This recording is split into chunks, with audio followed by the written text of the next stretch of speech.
Okay, that was good one. We have a good sound check. Okay. Perasaan bang? Baik. Perasaan kita orang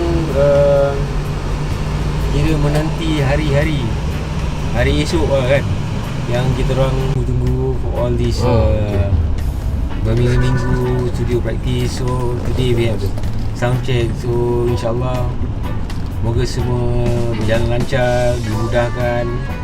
Okay.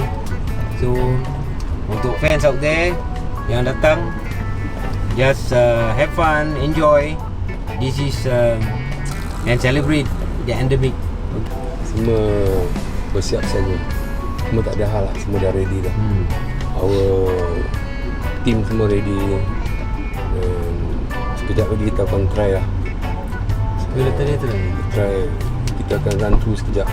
Dia feeling confident tapi tak overconfident, because right now the team is the band itself perfect. Tak perfect, over perfect tapi perfect. Preparation semua okay, everything okay. Should be fine. Kita raikan endemic